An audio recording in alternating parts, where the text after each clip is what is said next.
You'd think I'm an idiot, wouldn't you? How can you do that? It's impossible. John Kennedy stood up in the 60s and said, we're going to put a man on the moon in this decade. And everybody shuddered. It was impossible. Nobody could do that.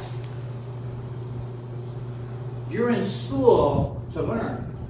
You're in school to challenge yourself and push yourself. Don't go home and play video games on the couch. 5 minutes is okay. But the reality is you need to grow and push yourself to make this world a better place for yourself, for your families, for your children.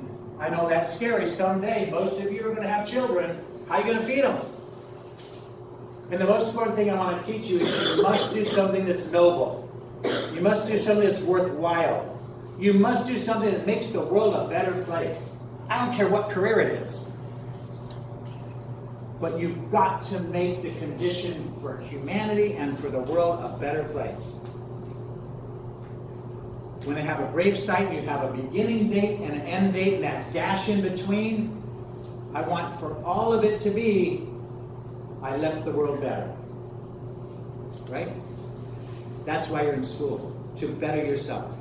You're in school to learn more, to push yourself. I'm lazy. I had a hard time in school. I wanted to do the minimum. Many people look at what I've done and think, oh my God, you must be the honor student, you must be the A student. I failed several courses at USC when I was in college. I don't say that out of pride, but I do say that to give you a strategy that if you struggle in school, there's still a great way to succeed, and that's by perseverance. Do not ever give up. If you're a C student, God bless you, go for it. Keep working hard. And if you're an A student, help them out. Right? We're all in this world together. We're all one family of man on one planet. And we may be going to other planets. Let's go together. Isn't that better? I need you to push yourself. I need you to work hard. Do the math. Figure it out. Yes, it's impossible, but that's temporary. That's the spirit with which we do things at JPL, where we're all explorers. Inside each of you is an explorer. When you're a little 2-year-old, you knew that. When you go to the park, you knew that there's the bug and the bird and the butterfly and the tree and the helicopter. Everything around you is, wow, look at this world, it's great. And then you come to college and we say, or come to high school and we say, sit down and shut up. Is that exploration? It's exploration of the mind. And your teachers can help you grow your mind. That's why you're here. Your teachers cannot give you the facts you need for your career. Your careers have not been invented yet. No one on earth does the careers you're going to have. Nobody. So how can a teacher give you the knowledge to work in that career? Where's the manual? Where's the handbook? They don't exist. What the teachers are here to do is to turn you on to loving knowledge, the thirst for knowledge, the growth of knowledge, to become more than you are. That's what your teachers are here for. To inspire you inside to say, I've got to know. The teachers can't tell you what you need to know to work at JPL in 2050. They can teach you, I'm going to go for it. You owe it to your children to go for it. You owe it to your spouses to go for it. You owe it to your neighborhood to go for it. Don't pound sand and waste time here in high school. Please, I beg you as a father and grandfather, do your best. I'm not the sharpest stick in the stack. I know that. But I work really hard. And I persevere. And I get to do wonderful things because of that. Perseverance is far more important than just mere intelligence. Unapplied intelligence is rampant throughout the world, isn't it? I have a genius that graduated college at 10 years old, and he can't get a job at JPL. He's working as a police dispatcher up in the Bay Area. He's brilliant, and he can't figure out how to apply that. I don't want you to be that way. Work your best. Be your best. If you do your best, it's the least you can ask of yourself. And it's the most anybody else can ask of you. My teachers never said, Tom, you must be an A student or get the heck out. They said, Tom, you must do your best. And I say the same to you. As an explorer, as a wandering wanderer, go through life with an exuberance, a joy, saying, I'm going to go find stuff out. What a wonderful challenge of life and a purpose of life too. The questions at NASA, where do we come from, where are we going, are we alone, are the same questions you ask yourself in high school. To know yourself. Where do I come from? Where am I going? Am I alone? How many of you feel alone? I did. I do. But is there life outside Earth? What a marvelous question. There could be. I don't know the answer. But we're going to find out, right? Maybe there are aliens out there. I don't know. Never found one. We're looking. Was there life on Mars once? Life on Earth was a microbial germ for 3/4 of the time of life on Earth. We're looking for life, not looking for 7-foot aliens. We're looking for a germ. 1 billion miles away. 1 billion miles away. How do you find a germ? But we're doing it. We're looking for it. Isn't that marvelous? It's great exploration. The same questions you have are theological questions, they're life questions, and they're NASA questions.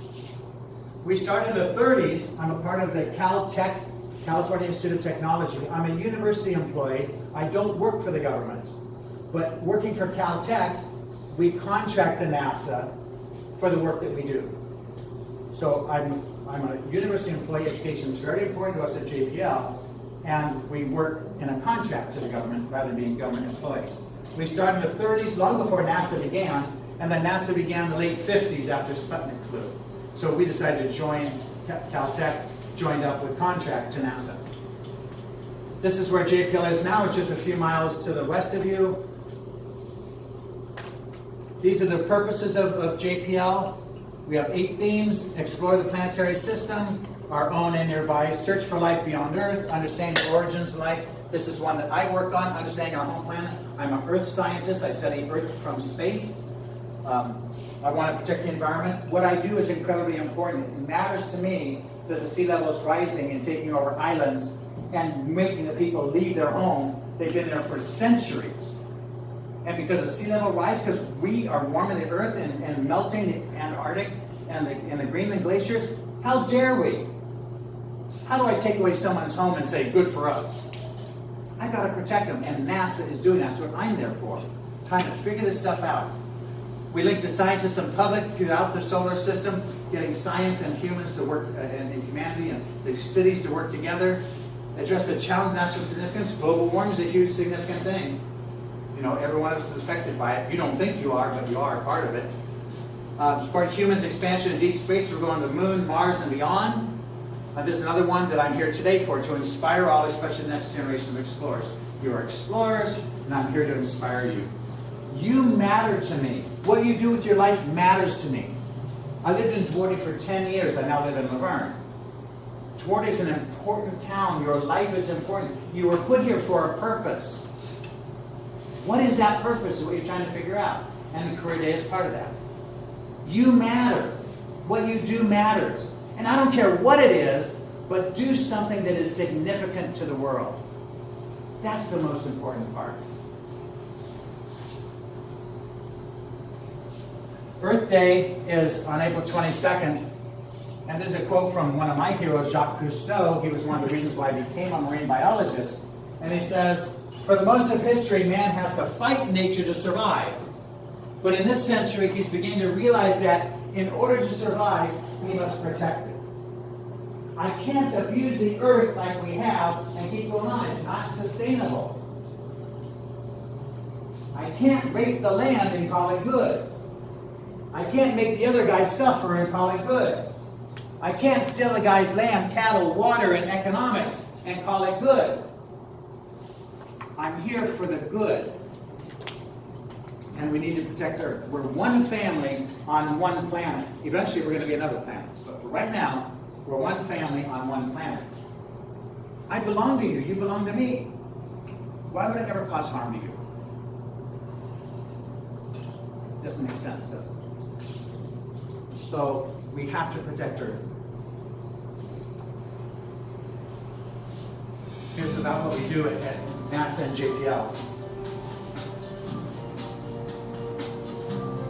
At NASA, innovation drives our journey through and reveal the unknown, which will benefit all of humanity. that work is part vital strategy to equip our nation with technologies for the future. To inspire a new generation of explorers. To make the next giant leap for humanity. NASA innovation spurs economic growth while continuing U.S. leadership in space and breakthroughs in science and technology. It's such a thrill working for NASA and exploring the universe. NASA's on a journey to Mars. This ambitious goal involves everything that we do. It will transform technology and define our generation. Robotic explorers are paving the way to Mars. We're learning enormous amounts about the surface of Mars daily. In the coming years, another lander and a new rover will discover even more. We're working hard on the solvable challenges of sending humanity to the red planet for the first time. That includes innovation in propulsion, Radiation shielding and landing large payloads. The Orion spacecraft, which will carry astronauts deeper into the solar system than ever before, has achieved a major milestone with its first spaceflight. soon it will fly on the most powerful rocket ever built. The Space Launch System, which has moved from concept to development. We're advancing the journey to Mars with progress on the asteroid redirect mission. We will send people to an asteroid, use what we learned from that mission, and then someday send people to Mars. NASA's mission to an asteroid will test new capabilities in the proving ground of deep space. Our journey to Mars is also unfolding right now. Aboard the International Space Station. The station facilitates crew in a robust commercial rocket in low Earth orbit for scientific research Technology development. and for transporting both people and cargo. Together, we're operating experiments off Earth, for Earth, that are helping us learn how to improve life for humans living both off and on our planet. The station is our outpost on the edge of deep space, where we are advancing human and robotic exploration to farther destinations. American companies are developing systems in which astronauts soon will travel from the United States to low Earth orbit. Commercial partnerships are helping us take the next giant leap. by developing new ways of reaching space. Creating jobs and enabling NASA to focus on the cutting edge technologies for future missions. Technology drives exploration. And at NASA, transformative capabilities and cutting-edge technologies are being developed, tested, and flown today. Our impressive set of science missions takes us on a journey of discovery. To understand our home planet and its sun. Search for life beyond and explore the origins and future of the universe. The most important planet that we study is the one on which we live. As a leader in Earth science, NASA's constantly expanding view of our planet in space is helping us understand our home planet and its changes.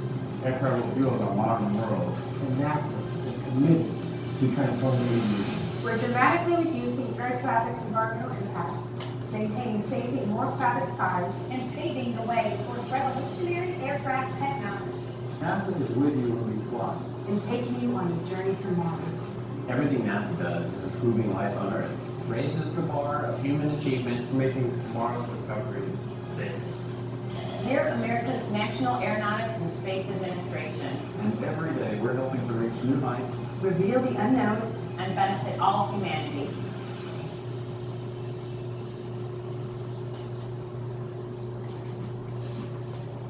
Any career, any job that's worthwhile here in Georgia, we have at JPL. We have 6,000 employees. Lawyers, doctors, policemen, food service people, custodians, landscapers.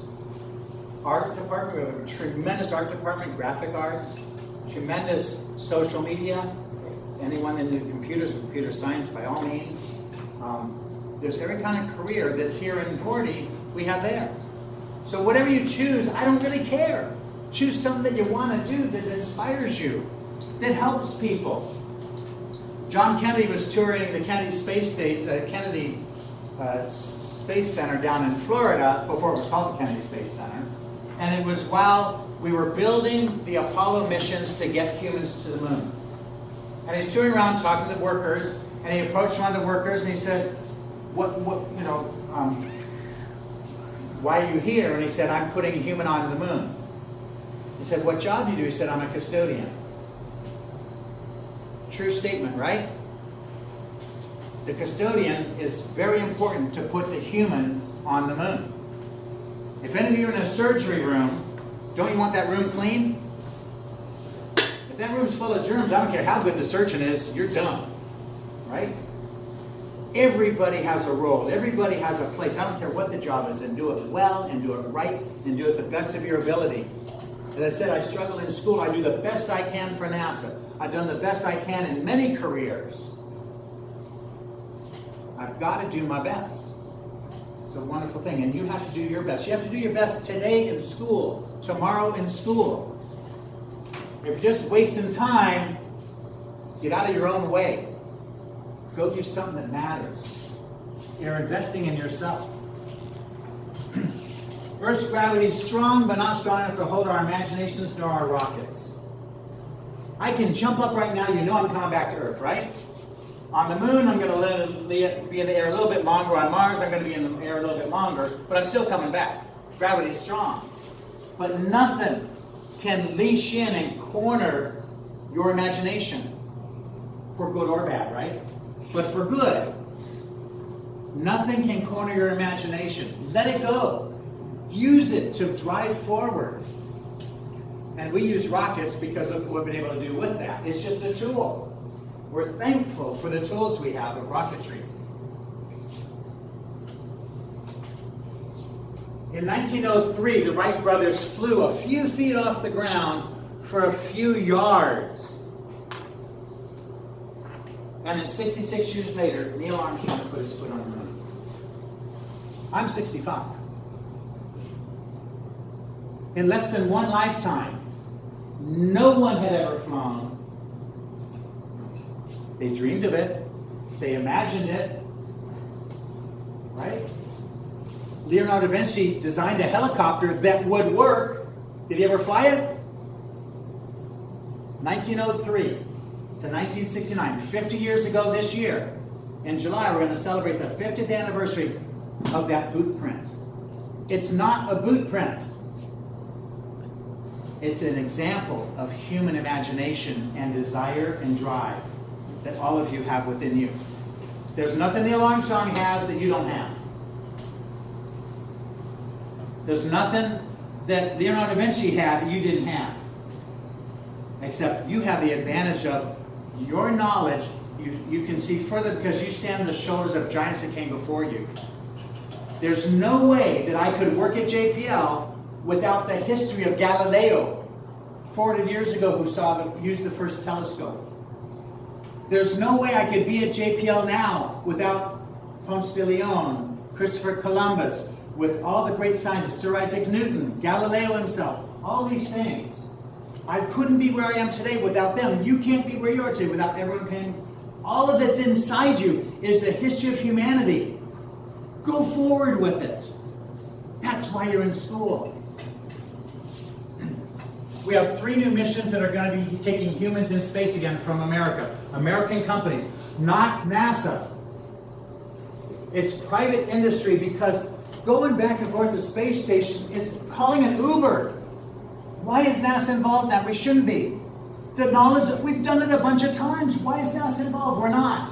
We turn over to the American industry. They do it. SpaceX does a great job. Boeing, let them do it. We got to do the things no one else can do. That's what NASA's here for. So humans are going to go back and forth as SpaceX has done. SpaceX is a wonderful company. I'm thrilled. Many friends I have there. Marvelous organization. They do engineering. That's all they do. At JPL, we do engineering and we do science. I'm a scientist. Being together helps our organization. I'm very proud of that combination of science and engineering working hand in hand. From the beginning of the design project to the very end execution of the project, we work hand in hand. Marvelous thing. It's a great advantage for us. But we're putting humans back into space because we're going to the moon, Mars, and beyond. We're not going to the moon just to put our foot there and leave. We're building a colony on the moon because that's where we're going to launch to Mars. The first missions to Mars are going to be from Earth. But eventually, that's stupid. Earth's gravity is so strong, we can only get a little bit of payload up to Mars. But for the moon, where the gravity is less, we get a larger payload to get a lot to Mars. And if you're on the Mars colony, you want your supply ship to be lots of stuff, right? But make sure you get your ice cream and not just the dry, hydrated ice cream that they have on the astronauts in the space ice cream, right? Our outpost in space to learn how to live in space is the International Space Station. Scott Kelly and one of the cosmonauts lived there for an entire year. The longest anyone has ever lived outside of Earth. It's a wonderful experiment. I love this part in the bottom too. Is they saw almost 11,000 sunrises and sunsets. And we saw almost 700 here on Earth. Every 90 days is a sunrise and a sunset. Every 90 minutes, there's a sunrise and sunset. John Glenn went back to Earth, back to space as an older astronaut, said, you know, old people sometimes can't sleep at night, but he said, I just wait 90 minutes, I sleep the next night. It's okay. Kind of fun. He also said that they won't let him do a spacewalk because old people tend to wander. So they didn't let him do a spacewalk. So they didn't. But he's just joking about it. But marvelous things we're learning about. We don't know how to live in space. I would be wrong to say, hey, you're going to space today. You're going to go live on Mars. I'd send you on a one-way mission to death. That's no good. We've got to learn how to do this stuff. And the space station and laboratory. We're learning how do we grow food? I can't send you with the lunch for the day and send you out for a 3-year mission to Mars and back. Here's your sandwich, honey. I love you. Bye-bye. We got to learn how to grow the food, you know? We've got to learn how to live with these things. So it's a marvelous, marvelous experiment we have. Tonight, do you know the space station is going to fly over Gordy? It's marvelous. Tonight, 8 o'clock. Oops, did I skip a slide? There we go. At 8:04, 20:04, at 8:04, it's going to rise from the southwest. Look for it. It's a bright light, and it travels very steadily across the horizon to the other side. At 8:12, it will disappear in the shadow of the Earth. What's happening is, on Earth it's dark, but the space station is 200 miles up in space. It's still in the sunlight. The space station has no lights to say, hey, look at me, I'm important. But it reflects the sunlight because that solar panel is so big that it reflects the sunlight. You can see it tonight as long as the clouds aren't there. I hope the clouds aren't. Tonight you have a super moon. It's one of 3. January, February, March, you've had super moons all so far. Super moon it's close to Earth. And so it looks bigger by 14%. The moon always looks big to me, but that's all right. But you can see the space station tonight and realize, what did it take to get those astronauts? There are 6 of them on there now. What did it take to get that space station to fly over Gordy? It's pretty amazing, isn't it? When you realize what that represents, they are your grandchildren's teachers when your grandchildren live on Mars. Everything they do is to make it better, to make sure that that colony, the Mars One colony, people have already sent in their videos to apply. You can send a video to apply to be Mars One. Mars One is the first colony on Mars. It's going to be a ways away, but people are already signing up for it. So make sure and get out tonight at 8 o'clock. If it's cloudy, just say, well, I know it's there somewhere. If it's not cloudy, look at it and go, really? That's cool. The Hubble Space Telescope. It's old. We need to replace it. But the Hubble Space Telescope has brought you history. Hubble Space Telescope looks so far into space, it looks into the past. How can you see the past? But it does. In their images, the light left the nebula and galaxies 50 million years ago. And at the speed of light, think how far it is. At the speed of light, the fastest thing we know, it left that nebula across space and time as fast as anything can go. And took 50 million years to get to the lens of the Hubble Space Telescope, and it snapped the picture. That nebula doesn't exist that way anymore, does it? It has evolved and changed over the last 50 million years. Now, if you think that's fine, that's visual. That's in the visual part of us human beings. You look at the infrared part. We're looking 4.2 billion years in the past with the Hubble Space Telescope, and better telescopes are coming along. 4.2 billion years in the past, we're able to look at history. That's marvelous. Think of what we can learn about Earth's past by learning the past of the universe. Earth and space science are one, they're not different. I just like this one better, that's all. Here's an example of a video of how we use our engineering. This is imagination. All of you have imagination. This is doing the hard stuff. We want to go to Mars with bigger stuff. We've maxed out how big our parachute can be, how far we can test it. But we want to send something bigger and it won't work. How do we build a bigger parachute? That's what this video is about. It's called Crazy Engineering. I love crazy. It's pretty cool. It's challenging is what it means. Hi, my name is Mike Meacham. I'm an engineer here at the Jet Propulsion Laboratory, and I want to talk to you about some of the technologies we're developing for landing bigger and heavier things on Mars. One of which is a much larger supersonic parachute.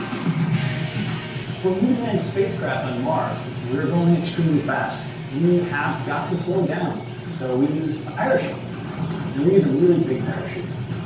To make these large parachutes, you have to test them before you go. You need a way to apply the same load that you're going to feel on Mars, and you need a way to do that here on Earth. In the past, we've always used a wind tunnel, but the parachutes themselves are getting so large they don't fit in any of these wind tunnels anymore. We needed a way to apply the same type of wind in a controlled way, and we had to get outside the building. You want to go to Mars, you want to go big, then you've got to test big here. You've got to be a little crazy sometimes if you want to do the crazy things. The crazy idea we came up with was to attach it to a rocket sled and have that rocket sled pull it around and pull it with a huge 1 kilometer long rope. And the way you have to do that is extremely complicated. Remember that game Mousetrap when you were a kid, when all these little mechanical things had to happen in sequence? This test is a lot like that. There's a whole bunch of stuff that's got to happen in sequence, one after another, for us to be able to test this parachute. First, a night-hot helicopter's got to take this parachute off the ground inside of a bag. Underneath that's an instrumentation plate. Underneath that's almost a kilometer of big, heavy rope. At the bottom of that rope is a 2-foot-long steel bullet, weighs about 100 pounds. That's all swinging up in the air underneath this helicopter. At the bottom of that bullet is a fishing line, a smaller nylon line that goes another 400 meters or so, all the way down to the ground, through some rollers, down to some pipes, around the pulley in the back of the sled, attached to a 300 horsepower winch. That winch is turned on all the time, pulling on this parachute. The helicopter releases the parachute, the winch moves up, sucking the parachute down towards the ground and maintaining tension through the whole line. Our parachute's now inflated, our winch is still spooling it in, and it's pulling that bullet right down to the ground through all those same rollers, same pipes, into the back of the sled. As soon as that bullet latches into the back of the sled, we've got the parachute. We've cut away that fishing line, turn off the winch, light the rockets, and now our rocket sled is pulling our parachute down toward the ground around the bullet. And that's our outdoor wind tunnel. Okay, so you're seeing the parachute rip, right? It looks bad. It's not as bad as it looks, because really the point of these tests is to find these flaws. We want to see how far we can push these parachutes. We want to see what's wrong with them. And more importantly than anything, we want to see if it happens here on Earth before we spend all the real big bucks and go to Mars.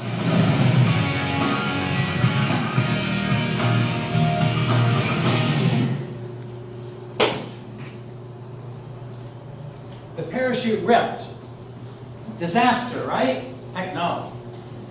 We're learning from it. We want it to rip here on Earth. We don't want it to rip at Mars. So we have to go back to drawing board and how to keep that parachute from ripping.